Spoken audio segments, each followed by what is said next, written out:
Hello, welcome all the podcasters and the YouTubers to this channel, the Black Eye Podcast. I am your host, Michelle.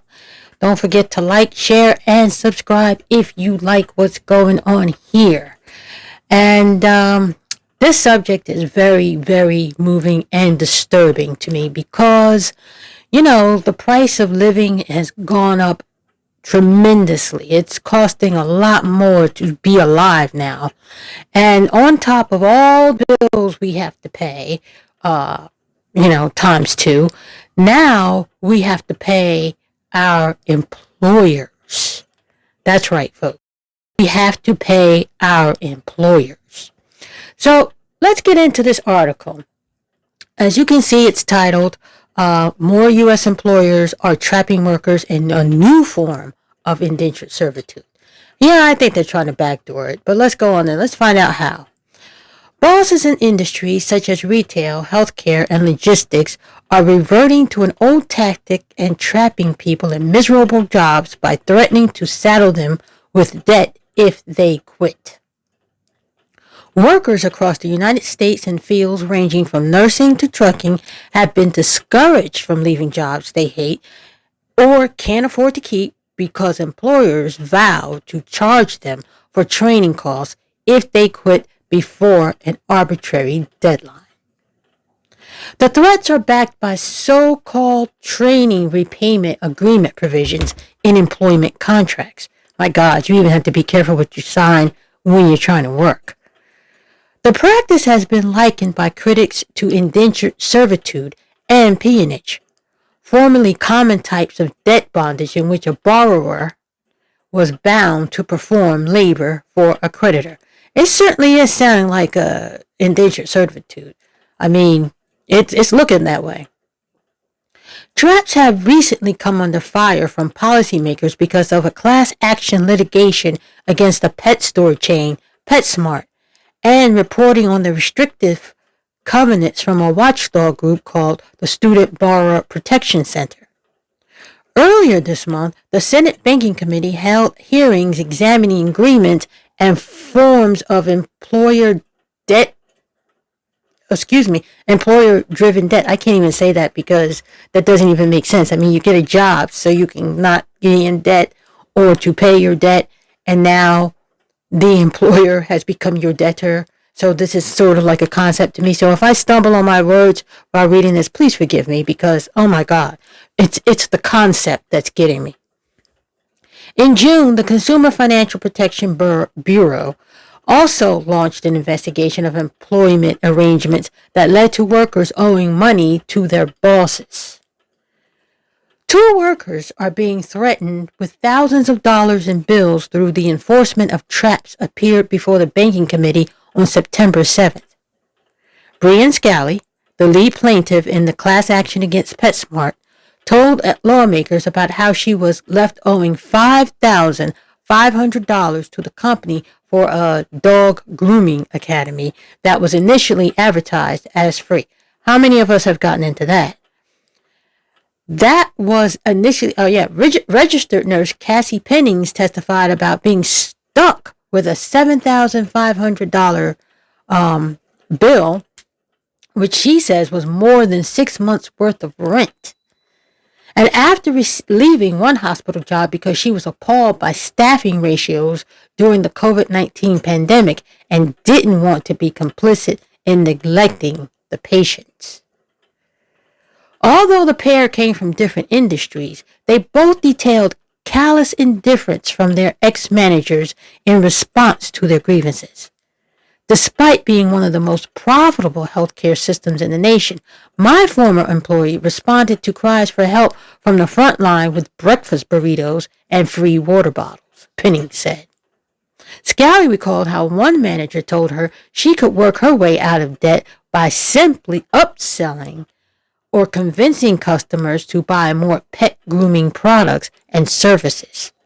She said that she upsold $6,000 worth of products that was still charged the full amount for the debt months after she left the job.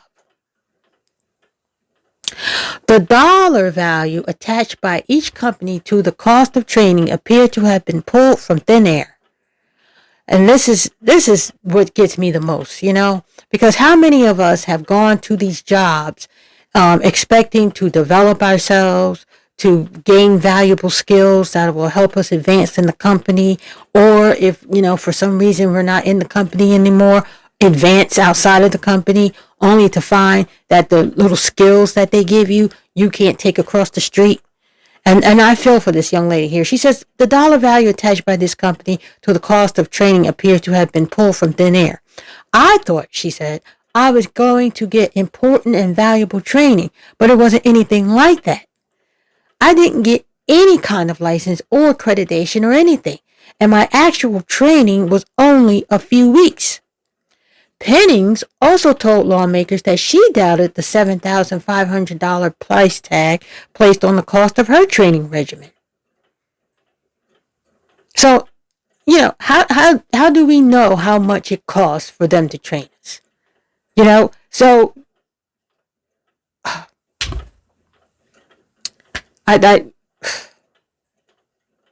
when did the employer become the debtor? I'm serious. This is absolutely indentured servitude. This is absolutely indentured servitude. But okay, here we go. Let's continue. A second hearing on September 13th, one of Scali's lawyers, David Seligman, told the Senate Banking Committee that traps are used by managers to leave workers stuck with low pay, absolutely, dangerous conditions, abusive treatment, or work that does not allow them to advance professionally. The chair of the committee, Ohio Democrat Sherrod Brown, was unimpressed with the managerial tactic. Unimpressed is that's an understatement. But he says this: last I checked, indentured servitude was illegal in the United States, but it looks like some enterprising companies are rebranding it with these new employment contracts, Senator Brown said. His office told Truth Out that the lawmaker is currently considering legislation. What do you mean he's considering legislation?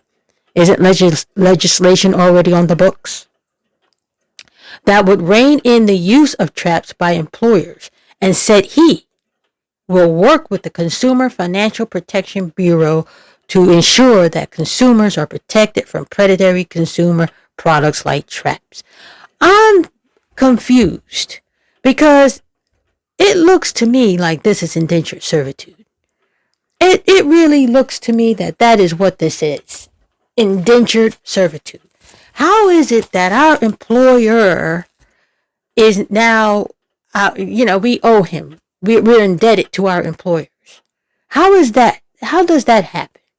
And don't get me wrong, I'm not oblivious to what it costs an employer to invest in a potential employee. I'm not oblivious to that. I understand that it costs employers money to train or whatever kind of training they're offering and whatever kind of stuff that they're doing. I get that. But, and they're trying to mitigate turnover. I understand. But, during the pandemic, I thought that people learned their lessons. I thought that we were more aware, not woke, but aware of just how much thriving and growing and being happy in your life mattered to people. It matters. If you want to mitigate turnover, and I understand that turnover costs a lot of money because now people have agency in their own lives. They know that life is too short. They don't want to spend their life hate working, with soul crushing jobs. You're not going anywhere. You're not doing anything. You're just doing the same thing from day to day to day. Nobody wants to live that way. So if you want to mitigate the turnover, how about start taking care of your employees? How about giving them decent pay? How about training them in skills and expanding their horizons so that they can rise, at least in your company? Give somebody something to work toward. How about fostering an environment in the workforce that helps people to thrive? How about that? If you foster those things, you would mitigate a lot of turnover in your business. But trying to trap people in this indentured servitude because nobody wants to put up with your crap, your low pay, your dangerous whatever, and your so-called training. I don't know what kind of training that is. You know, you're trying to trap people and make them pay you back for your inadequacies. How about do those things? How about put into people? You should have learned from the pandemic that people are more thoughtful now. We have more agency. We're not going to sit there and just work like robots anymore. You can't make us be lemons when we're persons. We're people. And so indentured servitude. Then they go on to tell us what indentured servitude was about. Servitude was pioneered during the British colonial period to finance the travel of European migrant workers to America. Wealthy individuals who paid for the travel were allowed for years to closely control and abuse those who made the voyage. Although the United States technically banned indentured servitude with the abolition of chattel slavery and the ratification of the 13th Amendment, thank you, already legislation that says that makes it illegal to enact indentured servitude, U.S. railroad companies effectively brought Chinese workers over as indentured servants in the postbellum 19th century for a 5-year contract with terms that brought the workers low wages and substandard living conditions. The law, thank you very much, does not permit employers or others to provide a work opportunity in exchange for a worker's promise to indenture themselves to their employer through debt, Seligman said.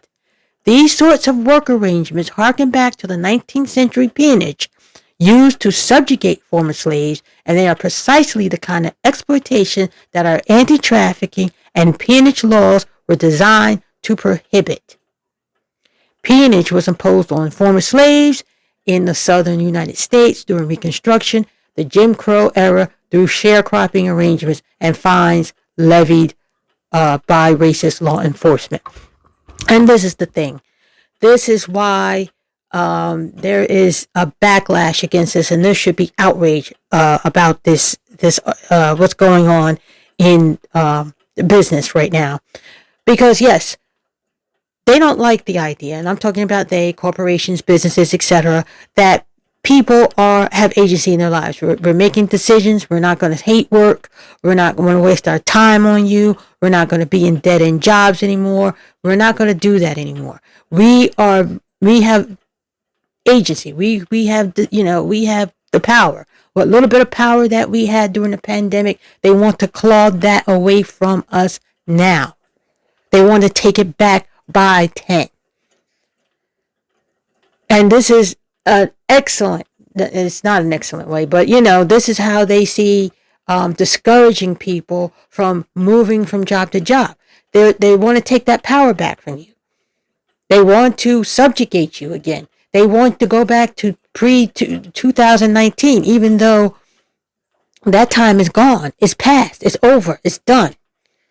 But they want the public and the workers to be subjugated again, so that the employers have the power. Because, employers have been losing power over these last couple of years, and they want it back.